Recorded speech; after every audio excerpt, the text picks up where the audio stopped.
चलिए बिस्मिल्लाहिर्रहमानिर्रहीम, अस्सलाम वालेकुम, वेलकम टू ऑल। तो हम कर रहे थे चैप्टर 3 का हमने फर्स्ट पोर्शन जो है वो तकरीबन थोड़ा सा देखा था कि भाई इसके अंदर क्या कुछ है। तो चैप्टर 3 बेसिकली था वैलिडिटी ऑफ कॉन्ट्रैक्ट, कि एक कॉन्ट्रैक्ट वैलिड कब होता है।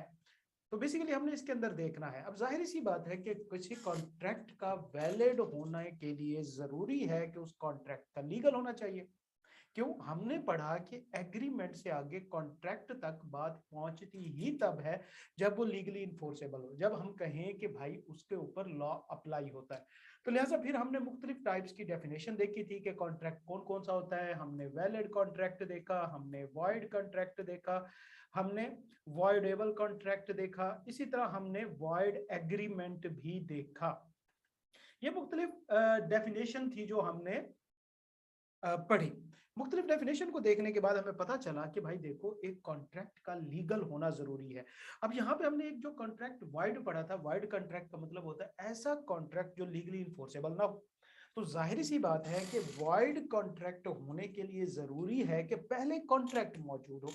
तो लिहाजा पहले कॉन्ट्रैक्ट होगा, फिर बाद में किसी ना किसी टेक्निकल रीजन की वजह से वो इनवैलिड हो गया, वो इलीगल हो गया, तो लिहाजा वो वाइड कॉन्ट्रैक्ट हो गया। लेकिन एग्रीमेंट जो है वो वाइड बाद में भी हो सकता है सब्सिक्वेंटली, मतलब जब एक कॉन्ट्रैक्ट बना वो वैलिड था, बाद में वो वाइड हो गया किसी भी रीजन की वजह से। लेकिन एक एग्रीमेंट जो है वो वाइड एब इनिशियो भी हो सकता है। वाइड एब इनिशियो का मतलब होता है वाइड फ्रॉम द बिगिनिंग, मतलब इलीगल फ्रॉम द बिगिनिंग, या not enforceable from the beginning, आप इस तरह कह सकते हैं। तो लिहाजा एक एग्रीमेंट के जो है वो दोनों एसेंशियल थे। फिर हमने कुछ एसेंशियल देखे थे कि भाई एक कॉन्ट्रैक्ट को लीगली इन्फोर्स कराने के लिए क्या कुछ जरूरी होता है। तो हमने देखा था कि भाई उसके एसेंशियल्स के अंदर हमने देखा कि फ्री कंसेंट होना चाहिए, कंसेंट नहीं, फ्री कंसेंट होनी चाहिए। इसी तरह जो पार्टीज कॉन्ट्रैक्ट कर रही हैं वो कॉम्पिटेंट टू कॉन्ट्रैक्ट होनी चाहिए, मतलब उनकी जो एसेंशियल है कॉम्पिटेंसी है उनके अंदर वो मौजूद होनी चाहिए। मिसाल के तौर पे एक बच्चे के साथ जो है वो, छोटे बच्चे के साथ आप कॉन्ट्रैक्ट नहीं कर सकते, क्यों? उस बेचारे की इतनी अहलियत या सलाहियत या काबिलियत नहीं है उसके अंदर। सेम इसी तरह किसी पागल बंदे के साथ आप कॉन्ट्रैक्ट नहीं कर सकते, क्योंकि वो कॉम्पिटेंट टू कॉन्ट्रैक्ट नहीं है। इसी तरह हमने कहा कि लॉफुल कॉन्सिडरेशन होनी चाहिए, मतलब जो कॉन्ट्रैक्ट के अंदर कॉन्सिडरेशन है, जो कॉन्ट्रैक्ट की वैल्यू है, जो कॉन्ट्रैक्ट की प्राइस है, बेसिकली वो कॉन्सिडरेशन कहलाती है। जो इन रिटर्न मिल रही होती है उसका लॉफुल होना जरूरी है।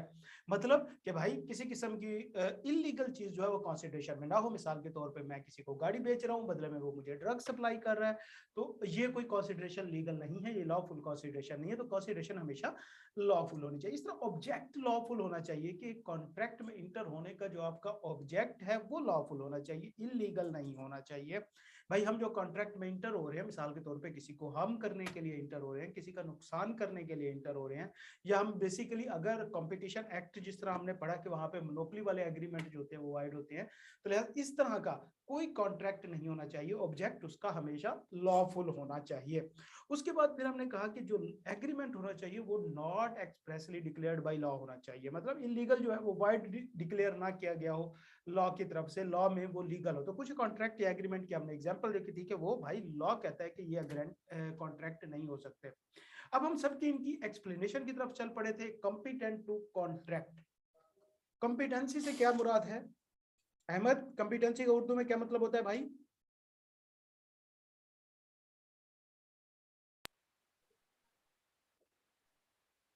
हम्म, काबिल होना। काबिल होना सलाहियत। या सलाहियत होना।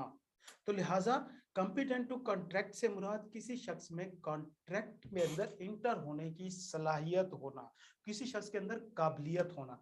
तो अब कौन सा शख्स काबिल होता है? तो लॉ कहता है कि भाई इन तीन के अलावा बाकी हर शख्स कॉम्पिटेंट टू कॉन्ट्रैक्ट है। ये जो तीन बंदे हैं इनके साथ आप कॉन्ट्रैक्ट नहीं कर सकते, क्यों? ये कॉम्पिटेंट टू कॉन्ट्रैक्ट नहीं है, इनके अंदर अहलियत या सलाहियत नहीं है। अब अहलियत या सलाहियत से क्या मुराद है, मतलब किस चीज की अहलियत? क्या वो आदमी चल फिर नहीं सकता? क्या वो खा पी नहीं सकता? नहीं, वो चलने फिरने के काबिल हो सकता है, वो खाने पीने के काबिल भी हो सकता है। तो बेसिकली यहाँ पे जो सलाहियत या कॉम्पिटेंसी का जिक्र हो रहा है, इससे क्या मुराद है? देखो बेटा, यहाँ पे कॉम्पिटेंसी से मुराद है कि जब कोई एक शख्स किसी कॉन्ट्रैक्ट में इंटर हो रहा हो तो वो इस काबिल हो कि उस वो कॉन्ट्रैक्ट के तमाम एस्पेक्ट्स को अंडरस्टैंड कर सके, तमाम टर्म एंड कंडीशन को अंडरस्टैंड कर सके एंड सिमिलरली जो है उसके अफेक्ट को भी अंडरस्टैंड कर सके। तो ये काबिलियत होना जरूरी है। तो लिहाजा कॉम्पिटेंट टू कॉन्ट्रैक्ट से मुराद कि वो कॉम्पिटेंसी कौन सी, वो वाली कि एक शख्स जब किसी कॉन्ट्रैक्ट में इंटर होता है तो वो उसके अफेक्ट को, कंडीशन को एंड उसकी टर्म एंड कंडीशन या जो उसके एस्पेक्ट है तमाम उसको रैशनल तरीके से जज कर सके, उसको अंडरस्टैंड कर सके एंड देन जो है वो काबिल होगा किसी कॉन्ट्रैक्ट में इंटर होने का। तो लिहाजा हम देखते हैं कि कौन कौन से लोग हैं जिनको लॉ ने कहा हुआ है कि भाई इनके अंदर ये सलाहियत मौजूद नहीं है। अब दो तो वो बंदे हैं जिनमें हमें ये क्लियरली नजर आ जाएगी कि ये सलाहियत मौजूद नहीं है। मिसाल के तौर पे पहला बंदा, जो शख्स माइनर हो। माइनर किसको कहते हैं, इसके ऊपर हम आगे डिटेल में देखेंगे। बच्चे को कहते हैं एक ऐसा शख्स जो अभी एज ऑफ मेजॉरिटी को ना पहुंचा हो, मतलब 18 साल से कम उम्र बच्चा जो है ये समझा जाएगा कि उस वो माइनर है, वो मेजर नहीं है। माइनर 18 साल से कम उम्र वाले को, मेजर 18 साल से ज्यादा उम्र वाले को। तो लिहाजा ये समझा जाएगा कि वो माइनर है और उसके अंदर ये कॉम्पिटेंसी नहीं है कि वो कॉन्ट्रैक्ट की टर्म एंड कंडीशन को अंडरस्टैंड करके कॉन्ट्रैक्ट में इंटर हो सके। And second person who is of a sound mind. तीसरा आदमी कॉम्पिटेंट कौन होगा, जो साउंड माइंड का होगा। तो कॉम्पिटेंट कौन नहीं होगा, अनसाउंड माइंड का। तो कोई भी शख्स जो अनसाउंड माइंड का है वो कॉम्पिटेंट टू कॉन्ट्रैक्ट नहीं हो सकता। तो अनसाउंड माइंड से क्या मुराद है भाई, एक शख्स पैदाइशी बेचारा पागल है, एक शख्स जो है वो बाद में किसी बीमारी की वजह से दिमागी तौर पे माजूर हो गया, एक शख्स है जो बेचारा बहुत ज्यादा मतलब वो जो शहद वगैरह होता है वो पीता रहता है। तो लिहाजा इस वजह से वो अपने होशो हवास में नहीं होता। तो लिहाजा क्या है कि ये वो लोग हैं जो अनसाउंड माइंड के कहलाते हैं और इनके अंदर उस वक्त ये सलाहियत मौजूद नहीं होती जब वो अनसाउंडनेस का शिकार होते हैं कि वो एक कॉन्ट्रैक्ट के तमाम एस्पेक्ट्स को प्रॉपरली अंडरस्टैंड कर सकें। एंड थर्ड वो शख्स होता है जिसको लॉ ने खुद डिस्क्वालीफाई कर दिया होता है। क्या लॉ क्या कहता है कि ये शख्स जो है आज के बाद किसी कॉन्ट्रैक्ट में इंटर होने के काबिल नहीं है। अब क्वेश्चन ये है कि लॉ अगर किसी शख्स को कह देता है कि ये कॉन्ट्रैक्ट में इंटर होने के काबिल नहीं है तो इसके क्या मतलब, उसके अंदर कॉम्पिटेंसी नहीं है, मतलब सलाहियत नहीं है। एक ठीक ठाक बंदा, एक बिल्कुल सही सलामत समझ बूझ वाला बड़ा 30-35 साल की एज वाला, उसको भी लॉ डिक्लेयर कर सकता है कि भाई ये कॉम्पिटेंट टू कॉन्ट्रैक्ट नहीं है। तो बेटा किन को डिक्लेयर किया जाता है, मिसाल के तौर पे जो इनसॉल्वेंट पर्सन होते हैं, मतलब एक ऐसा शख्स जिसका दिवालिया निकल गया, अदालत उसको कहती है कि भाई ये शख्स कंगाल हो गया, इसका दिवालिया निकल गया तो इसके साथ काइंडली कॉन्ट्रैक्ट ना कीजिएगा, क्योंकि कल को अगर आपका कॉन्ट्रैक्ट में से ये कुछ लेके भाग जाता है, आपके साथ फ्रॉड करता है, तो मैं आज ही आपको वार्न कर रही हूँ कि इस बंदे में सलाहियत नहीं है। तो भाई सलाहियत क्यों नहीं है, डायरेक्टली तो हमें नहीं पता चल रहा। भाई वो टर्म एंड कंडीशन अच्छे तरीके से अंडरस्टैंड कर सकता है, वो मेजॉरिटी एज का है, वो साउंड माइंड का है, लेकिन भाई अगर वो इतना बासलाहियत होता तो उसका दिवालिया निकल चुका होता। तो एक शख्स जो डिसक्वालिफाइड बाय लॉ है तो उसका मतलब क्या, मिसाल के तौर पे एक शख्स जो इनसॉल्वेंट है तो लॉ कहता है कि उसके साथ कोई कॉन्ट्रैक्ट नहीं हो सकता। इस तरह कंपनीज भी इसके अंदर आती हैं, इसी तरह एम्बेसडर भी इसी तरह आते हैं, इसी तरह एलियन एनिमीज जो है वो भी इसी में आती हैं। ये फिर हम आगे डिटेल में इंशाल्लाह साथ साथ देखते जाएंगे। तो लिहाजा कौन कौन से लोग कॉम्पिटेंट टू कॉन्ट्रैक्ट होते हैं, तमाम वो लोग जो 18 ईयर से ऊपर हों, 18 साल से ऊपर हो। नंबर 2, जो साउंड माइंड के हो, मतलब जिनमें समझ बूझ ठीक हो, कोई बीमारी आर्जा या किसी शुगल की वजह से वो दिमागी तौर पे गायब ना हो। और थर्ड नंबर पे उसको लॉ ने भी किसी किस्म की डिस्क्वालिफिकेशन ना लगाई हुई हो। तो लिहाजा जब ये तीनों condition at a time meet होना जरूरी है। अब ये नहीं कह सकते कि इसमें से कोई एक कंडीशन पूरी हो जाए तो वो कॉम्पिटेंट हो जाएगा, नहीं। मिसाल के तौर पे एक क्या कहते हैं मेजर बंदा है, वो दिमागी तौर पे माजूर है, तो भाई क्या उसके साथ कॉन्ट्रैक्ट हो सकता है, वो मेजर तो है, नहीं हो सकता। ये तीनों कंडीशन मीट होना जरूरी है जब भी आप किसी शख्स के साथ कॉन्ट्रैक्ट करें। तो कॉम्पिटेंट टू कॉन्ट्रैक्ट क्लियर होगी स्टेटमेंट भाई? जी सर। ओके, तो ये हमारा पहला एसेंशियल था। मिसाल का हम कह सकते हैं कि कॉम्पिटेंसी टू द कॉन्ट्रैक्ट। उसके बाद age of majority. Age of majority से क्या मुराद है कि किस उम्र में एक बच्चा बड़ा हो जाता है। तो नॉर्मली हमारे यहाँ एक कंसेप्ट पाया जाता है कि भाई 18 साल के हो गए, आपका आईडी कार्ड बन गया तो आप बड़े हो गए। तो माँ बाप ने आपका आईडी कार्ड बनाया, बेसिकली उन्होंने अपनी जान छुड़ाई कि आज के बाद हम इसके किसी काम के लिए लायबल नहीं होंगे, तो उन्होंने अपने आप को बरियोजिमा कर दिया। आप खुश हो जाते हैं जी आप बड़े हो गए, लेकिन आपको नहीं पता बड़े होने के साथ साथ कौन सी टेंशनें जो है वो आपके सर पे पड़ने वाली हैं। अच्छा, ये भी हमारी बड़ी अजीब सोच है। हम कहते हैं जी बचपन बहुत अच्छा था यार, जैसे जैसे बड़े हुए हैं तो टेंशनें ही बढ़ती जा रही हैं, परेशानियां ही बढ़ती जा रही है, और काश बचपन वापस लौट आए। तो हम में से काफी लोग इस चीज को फैंटिसाइज करते हैं। उसकी रीजन ये होती है बच्चे के, हम क्योंकि जिस स्टेज से निकल चुके होते हैं ना, वो परेशानियां भूल चुके होते हैं। मतलब मुझे बताया कि बचपन में हमें कम टेंशनें हुआ करती थी। बचपन में तो हम हमेशा यही सोचा करते थे यार हम कब बड़े होंगे, कब हमें आज़ादी से बाहर जाने की इजाज़त होगी, कब हम अपनी मर्जी से खा पी सकेंगे, कब हमें घर से बाहर जाने के लिए घर वालों से पूछना नहीं पड़ेगा। एंड मैंने इसको बड़ा इंजॉय किया था जब खासतौर पे बाहर जाने के लिए मुझे घर वालों की इजाज़त नहीं चाहिए होती थी ना, तो मैं देखता होता था कि यार मैं आज़ादी से बाहर जाता, तो मैं खुद जनाब जानबूझ के ऐसे ही गेट से बाहर चले जाना, वहां से राउंड लगा के फिर वापस आ जाना। इस चीज को एंजॉय करने के लिए नाउ मैं अब ग्रोन अप हो गया हूँ, मैं बड़ा हो गया हूँ। तो लिहाजा ये सारी चीजें ऐसे ही होती है, हर एज का अपना एक मजा होता है, हर एज की अपनी एक डेलिकेसी होती है। आपने उसको एंजॉय करना है, पास्ट में नहीं रहना बच्चे के काश मेरा बचपन वापस लौट आए, या काश ये हो जाए, या काश वो हो जाए। काश कुछ भी नहीं है, काश क्या है, जो आप खुद कर लोगे वही आपके लिए है।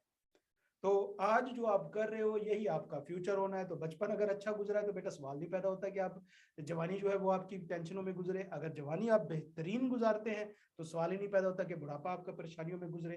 तो लिहाजा आपका हाल ही आपका मुस्तकबिल होता है। तो इन चीजों में नहीं रहना, पास्ट में नहीं रहना कि यार वो टाइम बहुत अच्छा था। भाई उस टाइम की भी अपनी टेंशन थी, और बात है कि आप आपको आधी याद नहीं है, आधी भूल गए। ठीक है, मतलब सिंपल इतनी सी टेंशन रहती थी कि जब कोई छोटा सा हमसे नुकसान हो जाता था, शाम को अब्बू के आने तक हम दिमागी तौर पे कितने टॉर्चर होते थे। ले भाई आज क्लास लगनी है, घर में नहीं जाना, अब्बू को फेस नहीं करना। स्कूल जाने की एक टेंशन कम होती थी यार, टांगों से घसीट घसीट के लेके जाया करते थे। सुबह सुबह मार पिटाई करके रोते हुए। अभी जब आपके घर के बच्चे निकल रहे होते हैं ना, उनकी चीखो पिकार सुन के आपको अंदाजा होना चाहिए कि आप भी ऐसे ही थे। तो लिहाजा उस दौर की भी अपनी टेंशन थी, इस दौर की भी अपनी टेंशन है। अच्छा जी, तो लिहाजा नॉर्मली हमारे यहाँ क्या समझा जाता है कि 18 साल से बड़ा शख्स जो है वो मेजर हो जाता है, लेकिन लॉ में इसकी दो प्रोविजंस मौजूद हैं। देखो, दो तरह के लोग होते हैं। एक शख्स तो वो होता है जिस तरह के माशाल्लाह हम हैं, अपने माँ बाप के साथ रहे, अल्लाह ने हमारे सरों के ऊपर अपने वालिदैन का साया जो है वो सलामत रखा, उन्होंने हमें पाला, हमारे नाज उठाए, हमारे नखरे उठाए, हमारी एजुकेशन की, और हम अल्हम्दुलिल्लाह आज इस स्टेज के ऊपर पहुंचे हुए हैं। ये हर किसी के नसीब में नहीं होता, ये एक अल्लाह की बहुत बड़ी नेमत है। कुछ लोग इससे महरूम भी रह जाते हैं, लेकिन अल्लाह ने उनके लिए कोई ना कोई, जाहिर सी बात है, डेफर्ड प्लान रखा होता है। तो कुछ लोग ऐसे होते हैं जिनके वालिदैन या तो फौत हो जाते हैं या सेपरेशन हो जाती है, तो अदालत उनको क्या करती है, उनके ऊपर गार्डियन रखती है। अदालत से हम उसकी तहवील लेते हैं। मिसाल के तौर पे दारुल अमान से बच्चे लेके आते हैं, यतीम खाने जो होते हैं उनके अंदर से बच्चे लोग अडॉप्ट करते हैं, तो उनके जो गार्डियन होते हैं, पेरेंट्स तो नहीं होते, उनके जो निगाहबान होते हैं वो गार्डियन होते हैं। पेरेंट्स आपके माँ बाप हैं, अगर वो नहीं रहे तो बेटा उसके बाद आपका पेरेंट्स वाला खाना हमेशा खाली ही रहना होता है, आपके गार्डियन हो जाते हैं। तो लिहाजा अल्लाह ताला आप सबके वालिदैन को लंबी उम्र दे, उनकी खिदमत किया करे बच्चे, ज़रा उनका एहसान माना करें इस चीज़ में कि भैया कैसे उन्होंने आपके साथ किया, और अल्लाह की ये कितनी बड़ी नेमत है। ज़रा कभी जाके किसी यतीम बच्चे से पूछिएगा जो खासतौर पर दारुल अमान में रहा हो, या अपने चाचे मामे ने उनको पाला हो, तो उनकी क्या लाइफ होती है। तो लिहाजा दो तरह के लोग होते हैं, एक हम जैसे लोग अल्हम्दुलिल्लाह जिनके ऊपर अल्लाह की नेमतें रहती हैं, करम रहता है, तो हमारी age of majority something different, मतलब हमारी ग्रूमिंग डिफरेंट होती है, हमारा माइंड का जो एक लेवल होता है वो डिफरेंट होता है, हमारी जो अंडरस्टैंडिंग का लेवल होता है वो डिफरेंट होता है। एंड मैं इसकी प्रैक्टिकली एग्जांपल बैठा हूँ आपके सामने, मैं आपको बताता हूँ कि हमारे मेरी खाला की बेटी, मतलब हमारी कजन हुई, उनके वालिद साहब, उनके बचपन में उनकी डेथ हो गई थी। तो लिहाजा फिर क्या हुआ कि हमारी फैमिली जो थी, हम शहर के रिहायशी थे और अल्हम्दुलिल्लाह पढ़े लिखे थोड़े से अच्छे खानदान से थे। तो वालिद साहब क्या किया, उनको उधर से ले आए कि भाई ये हमारे घर में रहेंगे और यहीं पे ही पढ़ेंगे, एजुकेशन करेंगे, सारा कुछ वगैरह। लेकिन बिलीव मी, उनकी जो मेंटल ग्रूमिंग है या उनकी जो सोचने समझने की सलाहियत है वो हमसे बहुत कम है। हालांकि कभी उनको किसी चीज की कमी नहीं हुई, हालांकि हमसे भी ज्यादा बल्कि अब्बू ने उनके साथ किया। हमसे ज्यादा उनको फैसिलिटीज देते थे, कभी उनको जाड़ा नहीं है, कुछ नहीं किया उसको। हमारी तो भैया चौक में बाट लगती होती थी, लितर बोला होता था। तो लेकिन इसके बावजूद भी आप खुद इस चीज का फर्क देख सकते हैं कि एक शख्स जिसके पेरेंट्स अलाइव है और एक शख्स जिसके पेरेंट्स अलाइव नहीं है, वो किसी और के घर में परवरिश पा रहा है, तो उन दोनों के मेंटल लेवल में बहुत फर्क होता है।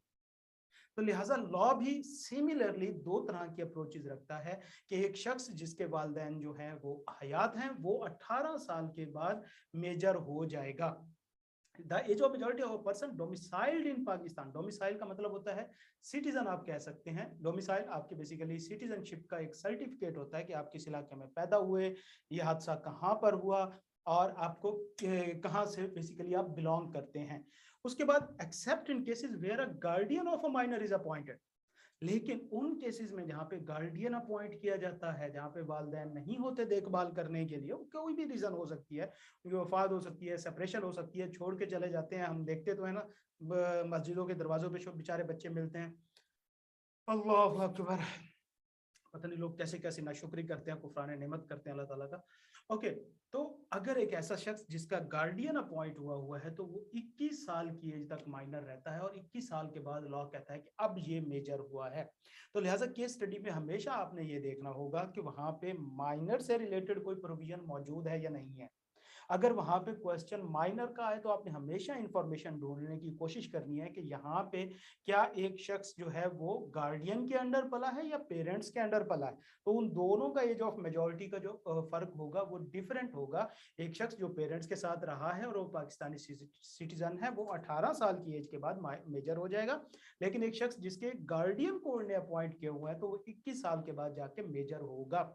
उसकी तरह इसको आपने ध्यान में रखना है। लेकिन अगर क्वेश्चन में इस तरह की कोई प्रोविजन मौजूद नहीं है, तो आपने जनरली 18 ईयर वाली जो प्रोविजन है इसको अप्लाई करना है। और ये एक कॉमनली अंडरस्टैंडेबल है कि जब क्वेश्चन में आ रहा है और इस तरह की कोई इन्फॉर्मेशन नहीं, तो 18 साल वाला ही पूछ रहा है। ठीक है बच्चे, यहाँ तक क्लियर है? जी सर। बिल्कुल, okay. An agreement with minor is wide एब एनिशियो। मतलब क्या हुआ इस लाइन का कि एक बच्चे के साथ एग्रीमेंट हो ही नहीं सकता। आपने किया भी सही तो वो फ्रॉम द बिगनिंग गलत है, वाइड है, इलीगल है। तो लिहाजा अनइंफोर्सेबल है। कोई भी एग्रीमेंट जो किसी माइनर के साथ किया जाएगा वो वाइड एब इनिशियो होगा। माइनर के साथ एग्रीमेंट नहीं हो सकता, क्योंकि हमने कॉम्पिटेंसी में देख लिया। हाँ, द फॉलोइंग एडिशनल पॉइंट्स, कुछ एडिशनल पॉइंट्स के अंदर मौजूद है। नंबर 1 कि अगर एक माइनर झूठ बोल के कहता है जी मैं मेजर हूं, और किसी एग्रीमेंट में इंटर हो जाता है, तो क्या इस तरीके से वो बंदा माइनर जो है वो बाउंड हो जाएगा लीगली? लॉ कहता है कि नहीं। अगर माइनर फ्रॉडलेंटली भी कह देता है कि मैं मेजर हूं और किसी एग्रीमेंट में इंटर हो जाता है, तो भी वो लायबल नहीं है और किसी किस्म का कोई कॉन्ट्रैक्ट या एग्रीमेंट नहीं होगा। ठीक हो गया? जी सर। इसी तरह अगर किसी माइनर के साथ आपने कोई एग्रीमेंट किया, चलता रहा, वो मेजर हो गया। जब मेजर हुआ तो आपको पता चला जी मैं माइनर के साथ तो एग्रीमेंट कर ही नहीं सकता था, तो आप कहते हैं कि मैं इसको रेटिफाइड कर देता हूँ। मतलब हम एग्रीमेंट को सही कर देते हैं, दोबारा से हम इस एग्रीमेंट में इंटर हो जाते हैं और इसको हम ठीक कर लेते हैं। जिस एज से मेजर हो रहे हो उस एज से कर लेते हैं। तो लॉ कहता है ऐसा नहीं हो सकता। एग्रीमेंट के लिए जरूरी है कि जिस वक्त एग्रीमेंट में आप इंटर हो रहे हो उसी वक्त पार्टीज कंपिटेंट होनी चाहिए। मिसाल के तौर पे एक बच्चे की उम्र 17 साल थी, आपने उसके साथ एग्रीमेंट किया, मामला ठीक चलते रहे, कोई टेंशन नहीं थी, चल रहा था। वो बच्चा 18 साल का हो गया, चल रहा था। वो बच्चा 19 साल का हो गया, चल रहा था। वो बच्चा 20 साल का हो गया, तो आपको लगा कि यार ये तो हमने गलत किया था। आपको कोई लीगल बंदा मिला और उसने कहा कि तुमने बच्चे के साथ एग्रीमेंट कैसे कर लिया था। तो आप कहते कि अच्छा गलत था। वो कहते हैं जी बिल्कुल। वो कहते हैं चलो ठीक है, हम 18 साल की उम्र से आगे स्टार्ट कर देते हैं। तो वो एग्रीमेंट नहीं हो सकता। न्यू एग्रीमेंट आप उसके साथ कर सकते हो, लेकिन वो एग्रीमेंट नहीं हो सकता सही, अगर उसको रेक्टिफाई नहीं किया जा सकता। It is necessary that minor must be competent to the contract at the time of entering into the contract. Therefore an agreement with a minor cannot be ratified. ratified से मुराद होता है करेक्ट करना, उसके अंदर कुछ चीजें चेंज करना, उसको तसीही करना उसकी। तो लिहाजा वो सब्सिक्वेंटली नहीं हो सकता। उसके बाद a minor can not be declared insolvent. Insolvent से क्या मुराद होता है? दिवालिया करार देना। तो कोई शख्स को दिवालिया कौन करार देता है? तो हमने कहा कि ये कोर्ट जो है किसी शख्स को इंसॉल्वेंट करार देती है, किसी शख्स को दिवालिया जो है वो करार देती है कि ये दिवालिया हो चुका है। तो लिहाजा किसी माइनर को इंसॉल्वेंट नहीं करार दिया जा सकता कि ये बच्चा जो है ये दिवालिया है, क्योंकि जब तक वो बच्चा होता है तब तक ना तो वो किसी कॉन्ट्रैक्ट में इंटर होने के वैसे कॉम्पिटेंट होता है, तो फिर उसका दिवालिया होना भी सवाल ही पैदा नहीं होता। इस तरह if a minor into an agreement jointly with a major person, कि एक बच्चा किसी बड़े के साथ मिलकर किसी थर्ड पार्टी के साथ कॉन्ट्रैक्ट में इंटर होता है, तो उस एग्रीमेंट के केस में सिर्फ जो मेजर होगा वो ही शख्स जो है वो लायबल होगा। बच्चा लायबल नहीं होगा। If a minor enters into an agreement jointly with a major person, एक बच्चा एक बड़े के साथ मिलकर जॉइंटली किसी एग्रीमेंट में इंटर होता है, सच एग्रीमेंट कैन बी इन्फोर्स्ड, कि इस एग्रीमेंट के अगेंस्ट में सिर्फ आप कोर्ट में जा सकते हैं, किसके against? Against the major person who has jointly promised to perform. तो सिर्फ बड़ा जो है वो लायबल रहेगा, छोटा माइनर लायबल नहीं होगा। तो क्वेश्चन हमारे सामने ज़हन में आया कि एक बच्चे के साथ, अकेले माइनर के साथ एग्रीमेंट में इंटर नहीं हुआ जा सकता, लेकिन अगर एक माइनर किसी मेजर के साथ मिलकर एग्रीमेंट में इंटर होता है तो वो इंटर हो सकता है। मिसाल के तौर पे आप अपने वालिद के साथ मिसाल के, अच्छा इसकी एग्जांपल के तौर पे मैं आपको बताता हूँ। अहमद, आपके नाम पे कोई वालिद साहब ने जमीन वगैरह लगाई है, तो प्रॉपर्टी मिली है? फिलहाल तो नहीं जी। फिलहाल तो नहीं। हाँ चले, अल्लाह ताला मेहरबानी करेगा, मिलेगी। अगर मैं अपनी बात करूं तो मैं तकरीबन 8-10 साल का था, जिस घर में अब रह रहे हैं ये मेरे नाम पे लगा दिया गया था। तो मतलब जब ये परचेज किया गया था तो मेरे नाम पे परचेज किया गया था। तो क्या ये एग्रीमेंट वैलिड था फिर? जी सर। वैलिड था। क्यों? क्योंकि साथ में मेरे वाले साहब जो है वो मेरे as a guardian jointly involve थे उस एग्रीमेंट के अंदर। तो लिहाजा जॉइंटली वाला एग्रीमेंट हो सकता है, लेकिन कल को अगर कोई जमीन में मसला निकल आता या कोई फ्रॉड निकल आता तो मुझे नहीं पकड़ा जा सकता था, मेरे वाले साहब को पकड़ा जा सकता था। समझ आई बात? जी। ओके, गुड, हो गया, आगे चलते हैं। अच्छा, साउंड माइंड से क्या मुराद है? साउंड माइंड से क्या मुराद है? ओ यार ये क्या है भाई?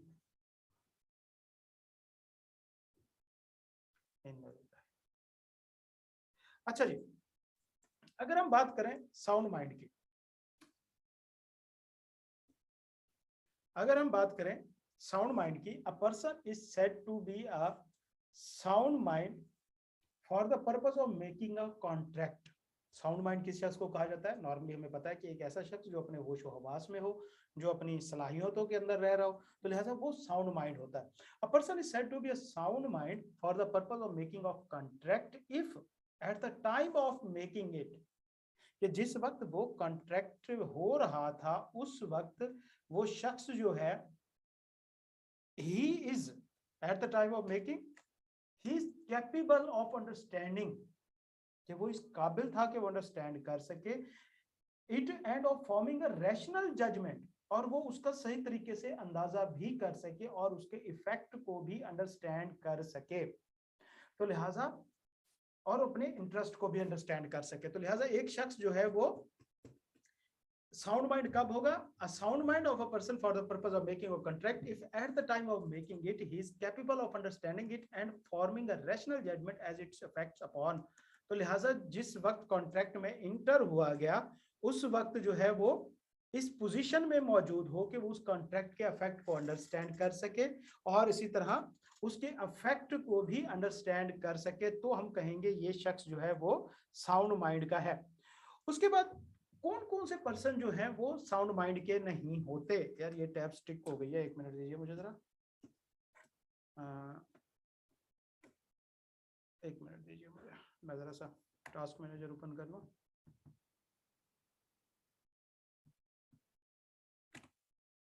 ओके, अब ठीक है। Okay, the example of a person having an unsound mind, कौन कौन से शख्स जो हैं वो अनसाउंड माइंड के होते हैं? उसकी एग्जांपल क्या है? सबसे पहले स्पेसिफिक पर्सन। स्पेसिफिक पर्सन हमेशा उस शख्स को कहा जाता है, स्पेसिफिक पर्सन या इडियट, इडियट हम नॉर्मली बेवकूफ को कहते हैं, और इडियट जो है लीगल लैंग्वेज में इसका मतलब डिफरेंट है। हमारी जो कन्वेंशनल लैंग्वेज है या जिसको हम कहते हैं लिंग्विस्टिक लैंग्वेज है इंग्लिश, उसके अंदर इडियट का मीनिंग डिफरेंट है। नॉर्मली हम इडियट बेवकूफ को कहते हैं और जो हमारा मतलब होता है वो बेसिकली हम लीगल मतलब ले रहे होते हैं। लेकिन अगर हम इडियट को बेवकूफ कहते हैं तो बेवकूफ का मतलब हरगिज ये नहीं होता कि वो शख्स जो है दिमागी तौर पर पागल है। जब इडियट को हम उर्दू में कन्वर्ट करते हैं तो फिर हमें बेवकूफ नहीं कहना चाहिए उसे। बेवकूफ हम उस शख्स को कहते हैं जो मुसलसल बोले जा रहा हो, जो मुसलसल जो है वो चलता जा रहा हो, जो वक्फा ना दे रहा हो। तो लिहाजा ये रिसेंटली मैंने अभी इसकी टर्मिनोलॉजी जो है वो सुनी थी। तो लिहाजा लीगल लैंग्वेज में इडियट का मतलब या स्पेसिफिक पर्सन का मतलब वो शख्स होता है जो परमानेंटली इंसेन होता है, मतलब जो पैदाइशी दिमागी तौर पे माजूर होता है। उसको स्पेसिफिक पर्सन या इडियट कहा जाता है।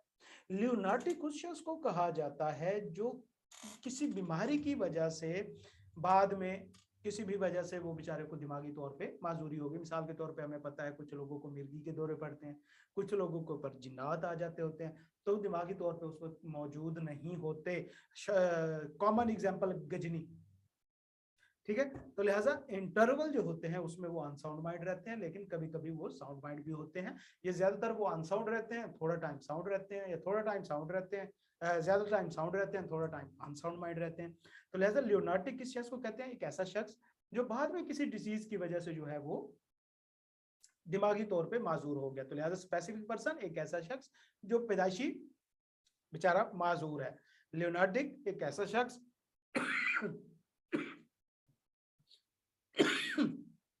जो बाद में किसी डिजीज की वजह से उसको दौरे पड़ते हैं पागलपन के।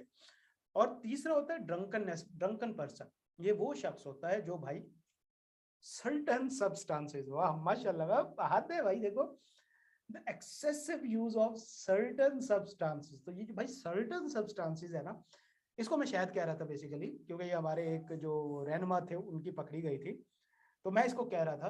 तो लिहाजा एक ड्रंकन पर्सन कौन सा होता है? जो सर्टेन सब्सटेंसेस को यूज करके दिमागी तौर पे पागल हो जाता है, टेम्परेरी जो है वो इंपोर्टेंस ऑफ माइंड हो जाता है, दिमागी तौर पे माजूर हो जाता है।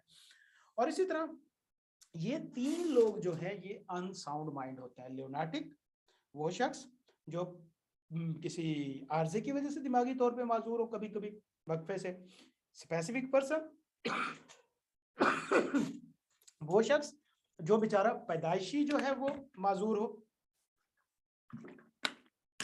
अल्हम्दुलिल्लाह। और ड्रंकनेस पर्सन ये वो शख्स है जो अपने शुगल मेलों की वजह से दिमागी तौर पे जो है वो बाजुकात गायब रहता है।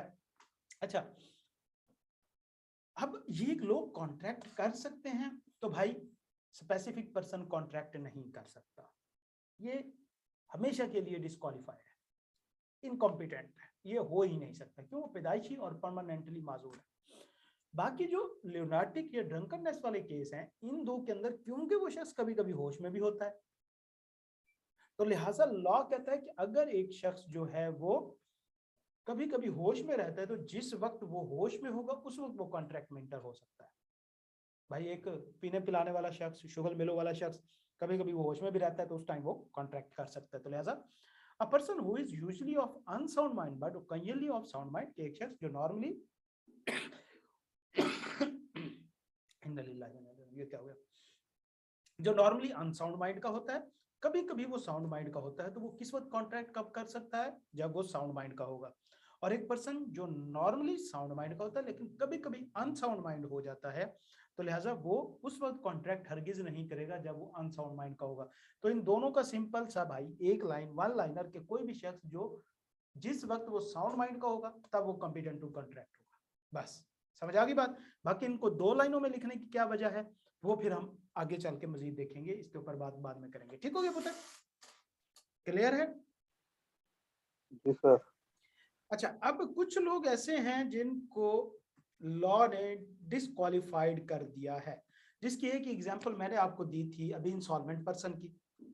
कॉम्पिटेंट में तीन लोग थे, minor, sound mind and not disqualified by law. तो माइनर का हमने बड़ी डिटेल में देखा कि कौन सा शख्स कब तक माइनर होता है, कब मेजर होता है। साउंड माइंड का हमने बड़ी डिटेल में देखा कि साउंड माइंड के कितने लोग होते हैं, तो हमने कहा कि जनाब इनसेन या इडियट, लियोनाटिक एंड ड्रंकननेस वाला केस हमने देखा। Disqualified from contract by law, तो कुछ लोग ऐसे जिनको लॉ ने कह रखा है कि भाई वो डिस्क्वालिफाइड होते हैं। मिसाल के तौर पे फॉरेन कंट्री का कोई भी सिटीजन, एलियन एनिमी, बेसिकली इसको हम कहते हैं एलियन एनिमी। ये एलियन एनिमी वो नहीं है वो जो फिल्मों में मरीज से ऊपर उड़न तश्तरे नजर आ रहे थे। एलियन बेटा उस शख्स को कहा जाता है जो कोई भी शख्स आपकी टेरिटरी या इलाके से बाहर का हो। मतलब बाहर वाला शख्स जो है, इंडियन हमारे लिए एलियन है, वो तो वैसे है ही एलियन, अमेरिकन वो हमारे लिए एलियन है। तो एलियन एनिमी कहा जाता है एक ऐसे शख्स को जो किसी ऐसे मुल्क का रिहायशी है जिसके साथ आपकी जंग चल रही है। अगर हम करंटली सिचुएशन देखें तो फिलहाल मतलब जंग तो हमारी किसी के साथ नहीं है, लेकिन इंडिया के साथ तो हमारा शुरू से ही कुत्ते का वैर चल रहा है ना।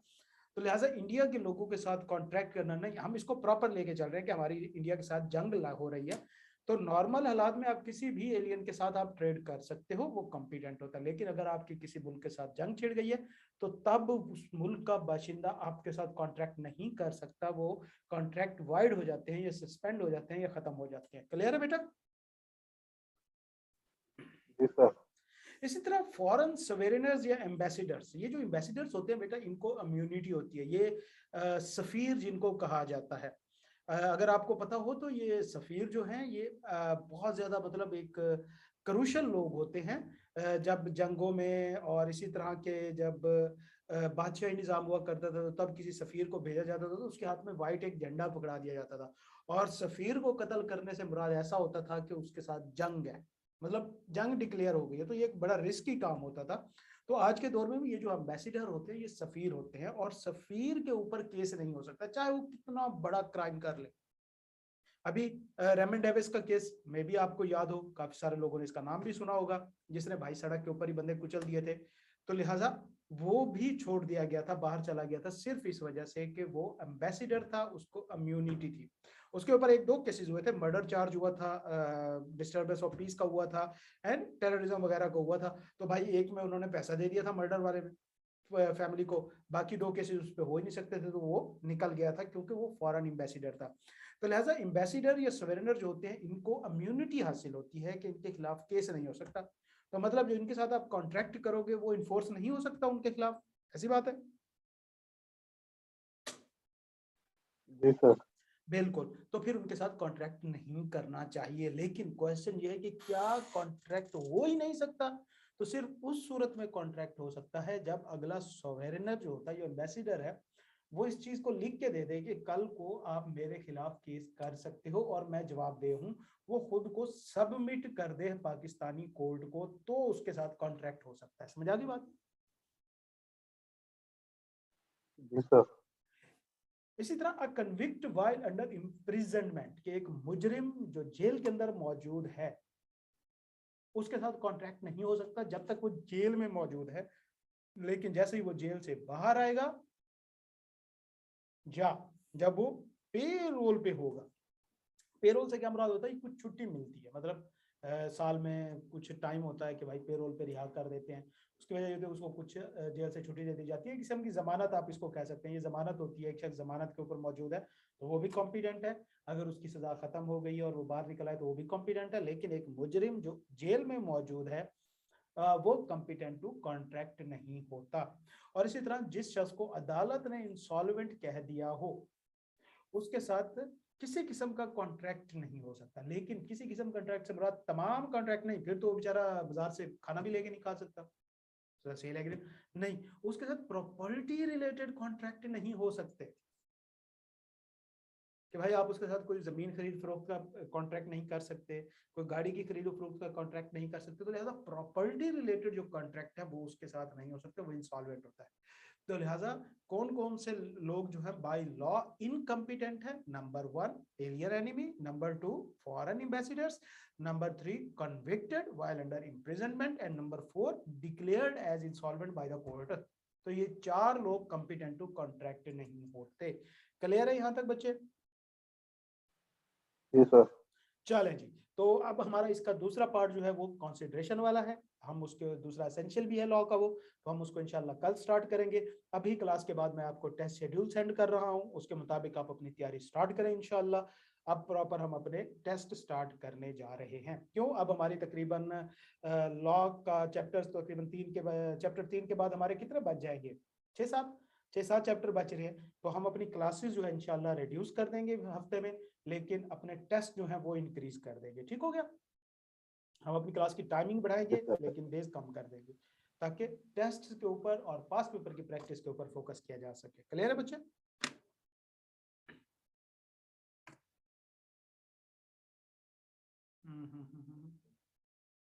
ओके बेटा जी, तो मिलते हैं इंशाल्लाह कल की क्लास में। अल्लाह ताला आप सबको अपनी ज़ुबान में रखे बेटा। अल्लाह हाफिज।